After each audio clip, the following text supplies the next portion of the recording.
Russia and Ukraine update. Space shuttle found in Atlantic. Illinois high schooler dead. Good evening. The time is 10 p.m. It is Saturday, November 12th, and this is Courtney Conroy bringing you your WCCN Hourly News Update, Chicago's most reliable news source. This hour's message is brought to you by PIA Insurance. We're always here for you.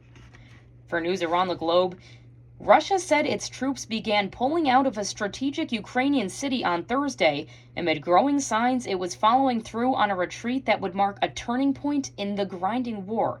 Ukrainian officials acknowledged Moscow's forces had no choice but to flee Kherson and remained cautious, fearing an ambush. It was difficult to know what was happening in the industrial port city, from which tens of thousands have fled in recent weeks. Remaining residents are frightened to leave their homes. Elsewhere in France will take in passengers from a migrant rescue ship who have been stranded in the Mediterranean Sea for weeks after Italy refused them entry, but plans to withdraw from a voluntary European Union mechanism for sharing asylum seekers. Minister Gerald Darmanin said France would welcome some 230 Ocean Viking passengers at the military port city of Toulon on Friday. Darmanin said the passengers subsequently would be divided among France and other EU countries. Heading back to the States, a large section of the destroyed Space Shuttle Challenger has been found buried in the bottom of the Atlantic, more than 3 decades after the tragedy that killed a schoolteacher and 6 others. Michael Cianilli, a NASA manager in charge of the remains of both shuttles Challenger and Columbia, said it's one of the biggest pieces of Challenger ever found in decades since the accident. More news in your nation. Tropical Storm Nicole sent multiple homes toppling into the Atlantic Ocean Thursday and threatened a row of high-rise condominiums in places where Hurricane Ian washed away seawalls and other remaining protections only weeks ago. In the Daytona Beach area, most bridges to the beachside have been closed to all but essential personnel, and a curfew was put into effect. Hitting closer to home, several hundred people gathered at Shepherd High School in Crestwood to remember star soccer player Ryan Plowman, who died at age 17 after catching mononucleosis. While mono is generally considered a common illness, Ryan's immune system was compromised from having Crohn's disease, and he was unable to fight it off. At the vigil Wednesday, he was remembered not only as a standout athlete, but also as an honor student.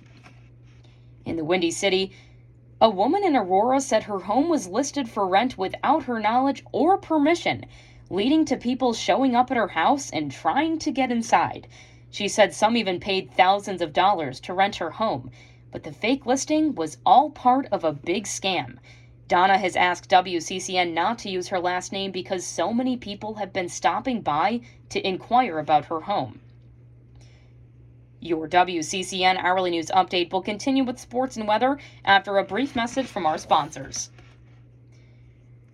What do you look for when you need insurance? The first thing you should look for is the PIA logo. That means you're doing business with a member of the National Association of Professional Insurance Agents. The PIA logo means your agent is a Main Street agent. We're local. We're your professional insurance agents, and we're always here for you. Now for your WCCN Hourly News Sports. In the MLB, first baseman Anthony Rizzo became a free agent again when he declined his $16 million option with the New York Yankees for 2023. As for the Cubs, they promoted Dustin Kelly to hitting coach after 2 seasons as the organization's minor league hitting coordinator, one of the 3 additions to manager David Ross's staff announced on Tuesday. Taking a peek at the forecast, drop the pumpkin spice and pick up some hot cocoa because it is November. Grab a jacket if you're heading out because temperatures are lingering in the 30s. Tomorrow there will be a few peaks of sunshine, so enjoy it while it lasts. Taking a look into next week, we will be seeing mostly clouds, but on Tuesday, brace for the cold, as there will be some flurries with lows dipping into the 20s. Before we wrap things up, remember to be safe and stay connected. That concludes today's WCCN Hourly News Update, brought to you by our sponsors at PIA Insurance. We're always here for you. The time is now 10:04, and this is Courtney Conroy signing off and wishing you a safe and spectacular weekend.